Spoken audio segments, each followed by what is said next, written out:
The jungle of HFY 7 didn't whisper, it watched. Vines hung low, heavy with moisture and silence. Massive trees, older than human civilization, curved overhead in tangled arches. Somewhere between their trunks, a shadow moved, not by accident, but by intention. Commander Zareen Voss stepped forward, her boots sinking softly into the mossy soil. Her violet eyes scanned the shadows. Behind her, 6 Thalvari hunters formed a staggered perimeter, weapons armed, senses flared. None spoke. Their target had killed the last detachment without being seen. Zareen narrowed her eyes. Scan again. Use thermal and pulse both. The human can't be far. No response. Just a hiss of energy as scanners flickered to life, bathing the canopy in invisible light. Nothing. Again. She turned to her second. I'm starting to think he wants us to find him. The hunter tilted her head. Wouldn't that make him prey? Zareen smiled, sharp and humorless. No. It would make him clever. Further east, above them, nestled in the crook of a massive tree, Dax Ren lay prone, motionless, breath controlled, heartbeat barely a tremor. The rifle in his arms wasn't aimed. It wasn't necessary. He wasn't here to fire. He was here to listen. The hunters were methodical, but predictable. Heavy armor. Loud breathing. Confidence bleeding from every step. Dax tracked each one without a scope. The one on the left limped slightly. The tall one on the far right favored her dominant side in how she shifted her weight. He committed it all to memory. A leaf fluttered down, landing on his back. He didn't move. 3 clicks west, Zareen's lead scout vanished. No scream. No warning. One moment present, the next, a vacuum in the formation. Zareen paused. Report. Silence. She tapped her comms. MYRK, respond. Static. A low-pitched hum began to build, barely audible, like the purr of some hidden creature. Then the scout's voice returned, crackled and broken. Saw him, behind me, nothing moved. The channel died again. Pull back, Zareen snapped. Regroup at my position. Full circle formation. Too late. A small metallic object rolled out from the underbrush. No explosion, just a faint ping and a hiss of white gas. All sensors went dead. HUDs flickered. Communication cut. They weren't just being hunted. They were being disassembled. Dax moved through the trees like a ghost. He stepped into a clearing, dragged something heavy, and propped it gently against the trunk of a wide tree. Zareen's missing scout, still breathing, barely, slumped over, weapon gone, armor carved open just enough to show how easy it had been. Dax set the helmet on a low branch, facing the path the squad had taken. Then he left. He never lingered in one place more than a breath. Back at the regroup point, Zareen stared at the reconnected data feed. The helmet camera blinked to life, showing static for a second. Then, her own squaw mate, unconscious, propped like a warning. A voice overlaid the image. Flat. Human. I see. Why do predators bleed like prey? Zareen's hand tightened on her rifle. This was no lost soldier. No survivor. This was a message. Nightfall on HFY 7 came fast, like a curtain dropped over a stage. The sky above turned black, lit only by pulses of bioluminescent leaves and the eerie green glow of native fungi. Zareen's team now numbered 5. And none of them were speaking. The jungle whispered again, not with voices, but with movements. Twigs cracking where they shouldn't. The wind shifting when it hadn't earlier. Sweat trickled down Zareen's neck, and she hated herself for noticing. She paused near a tree, glanced upward. 2 pale dots blinked at her. Eyes. She lifted her rifle, fired, nothing. No target. Just rustling branches. I saw him, she said, almost to herself. He's playing with us. One of the hunters growled. No, she said. He's hunting. Dax sat in a hollow tree, watching the thermal trail his traps had left. The decoy heat signature was crude but convincing, enough to draw her away from the others. He didn't need them all gone. Just separated. Just shaken. He opened his ration pack, took a dry bite, chewed in silence. No satisfaction in the taste, only routine. He looked down at a photo inside his wrist case. 5 soldiers. 1 squad. All gone now. He ran his thumb across their faces once. Back to work. Zareen stood at the edge of a shallow basin, water lapping at her boots. In the moonlight, something shimmered beneath the surface. A pendant. Metal. Human design. Old. She reached in and pulled it out. A dog tag. Dax Wren. Terran Exfil Unit 9. Her eyes narrowed. Was he taunting her with his identity? Then the water behind her rippled. She spun, gun raised. Nothing. Just her own reflection. And his standing behind her, for 1 second. She fired. Splashes. Silence. Back in the tree line, Dax clicked off the holographic decoy. She was reactive now. Less measured. That was good. He crouched, triggered a beacon, and activated a second trap. As the squad regrouped at their fallback point, a message lit their HUDs, force broadcast through hijacked comms. I'm not hiding. You're trespassing. Below the text, a countdown began. 10. 9. 8. Zareen yelled. Scatter! Too late. A low burst underfoot, the ground folded in on itself. Not explosive, collapsing. A sonic sinkhole. When the dust cleared, only 2 remained standing. Zareen. And her last hunter. She was breathing fast now. Too fast. She looked into the dark. Show yourself! A voice behind her. You first. She turned. Nothing there. But she knew. He'd watched her panic. That was enough for him. The jungle didn't sleep. Zareen Voss sat alone beside a flickering fire, the last of her squad resting nearby in uneasy silence. The jungle pressed in like a closing fist. Branches overhead formed a cage, and in every shadow she imagined eyes. Her armor was scuffed.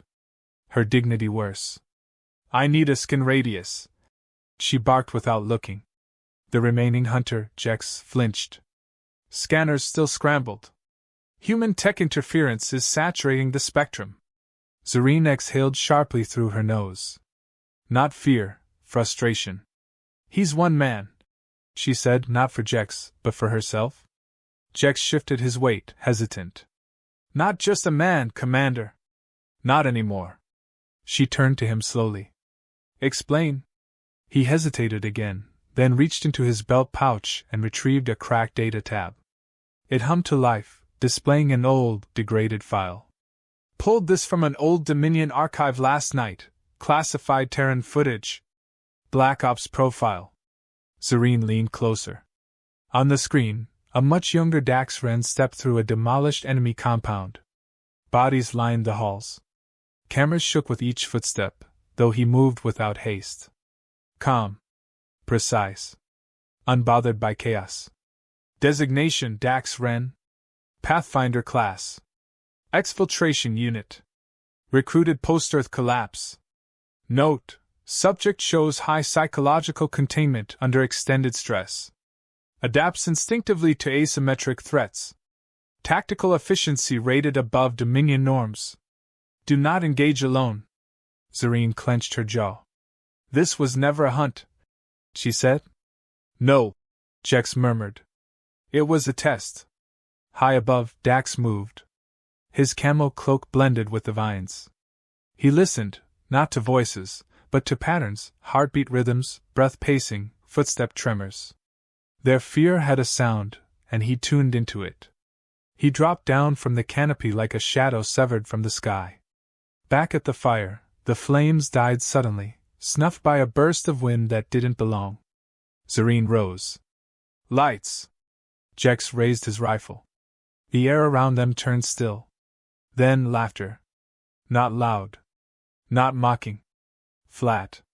Dax's voice echoed from multiple directions at once. Fear's funny, isn't it? It starts as caution, then becomes company. Zareen whirled, trying to locate the source. Coward! Show yourself! Another voice, closer.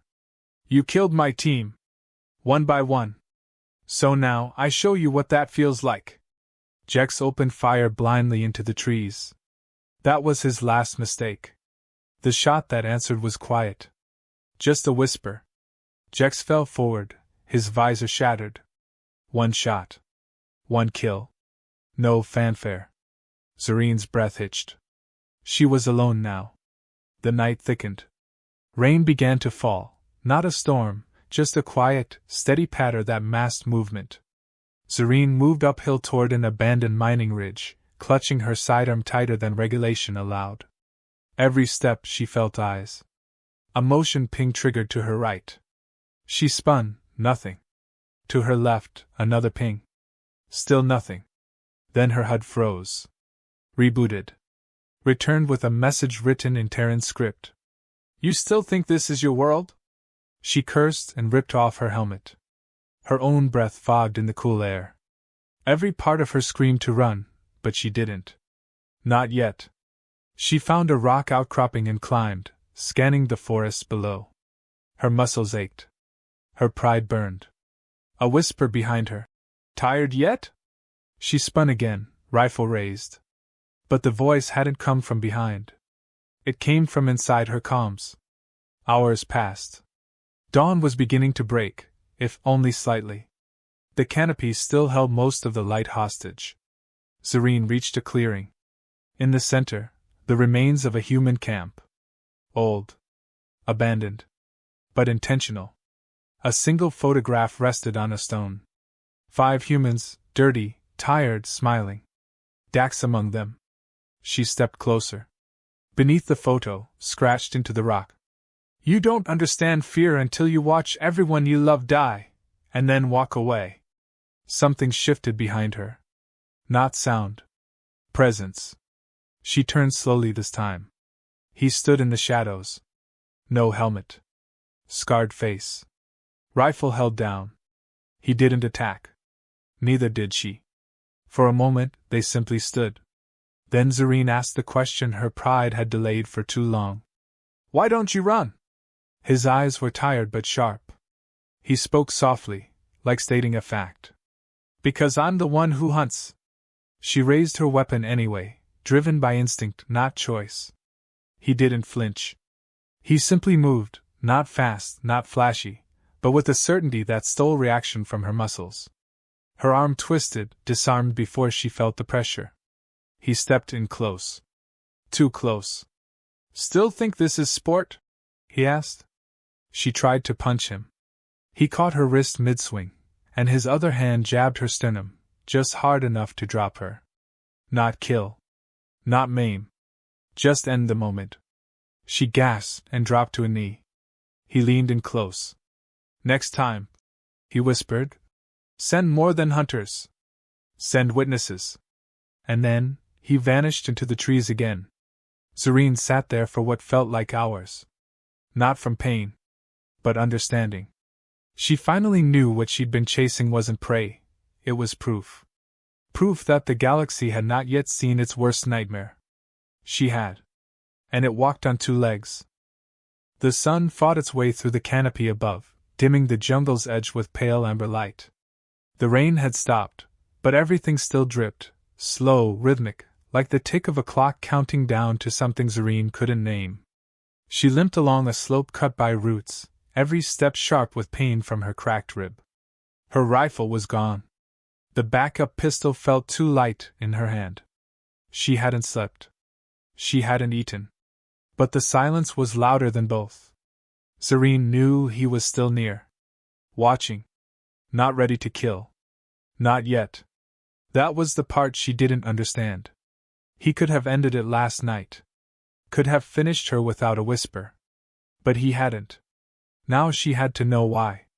She reached a wide clearing marked by unnatural symmetry, trees chopped flat, ground swept clean.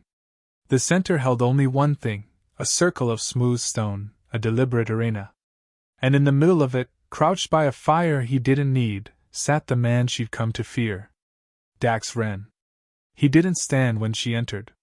Didn't raise a weapon. He just looked at her, calm, calculating, as if measuring the weight of her steps against the forest around them. She stopped 2 meters away. "What is this?" she asked, voice hoarse. "A line," he said simply. She frowned. "Between what?" "Between what you think you are, and what I really am." Serene didn't answer right away. She stepped forward, slow and deliberate, and let the pistol drop from her hand. "No more tricks?" Dax finally stood. He was taller than she remembered, or maybe she was just smaller now. "No more tricks," he confirmed. "Then finish it." His head tilted slightly. "Why do you want that?" She drew a shallow breath. "Because I don't understand you. And that terrifies me." He stepped closer. "Then listen." They stood in silence for a beat before Dax spoke. "You think humans are fragile because we break easily," he said. "That's your mistake. It's never been about what breaks. It's about what keeps moving after it breaks." He stepped into the circle. "When Earth burned, we didn't die. We adapted. When the stars closed their doors to us, we didn't beg. We trained. We disappeared." Serene stared at him, still. "Why reappear now?" "You hunted my squad for sport," he said, eyes flat. "That wasn't war. That was a challenge." She lowered her gaze, ashamed but not apologetic. "You were a myth to us. Humanity disappeared centuries ago. We thought you'd gone soft. Passive. We didn't go soft," Dax said, voice steady. "We went quiet." The jungle around them was still again. Dax reached down, picked up a small, dirt-smeared data chip, and tossed it to her. She caught it without thinking. "What is this?" "Your outpost. I recorded everything. Your team's broadcasts. Your deaths. My traps. Your mistakes." Serene turned the chip over in her fingers. "You want me to show them this?" "No," he said. "I want them to feel it." She looked up, frustration flashing. "You could have killed me. You had every chance. Why didn't you?" He took 1 step closer, enough to freeze her where she stood. "Because if I kill you, you become a martyr. But if I break you, if you walk away haunted, then your people learn." He paused. "And they fear." Serene's breath caught in her chest. She swallowed once, then asked, "What do I tell them?" He leaned in, not touching, but close enough that she could see the ghosts behind his eyes. "Tell them we're still out there. Tell them the ones who walked away from the fire didn't forget. We remember the silence. We remember the hunger. We remember the hunt." She nodded once, slow and solemn. "And tell them," he added, voice like a blade drawn across stone, "next time, we don't wait." Hours later, a retrieval ship from the Thalvari Dominion descended onto Akhari 7. Serene stepped aboard alone. Armor scorched, eyes distant, movements deliberate. In the debrief chamber, they asked her what happened. "Did you neutralize the human?" She stared at the table for a long time. "No." "Why not?" Serene looked up. "Because he wasn't the prey." Somewhere deep within the jungle, Dax crouched beneath the wide fronds of a giant root structure, staring into the rising sun. He pressed a finger to his comms. Static crackled. "Ren, reporting in. Akhari 7 secured. Enemy force withdrawn. Objective complete." A pause. Then a voice responded, gravelly, female, familiar. "Copy, Ren. Extraction window opens in 6 days. Hold position." He looked up, squinted into the light. "No rush," he said quietly.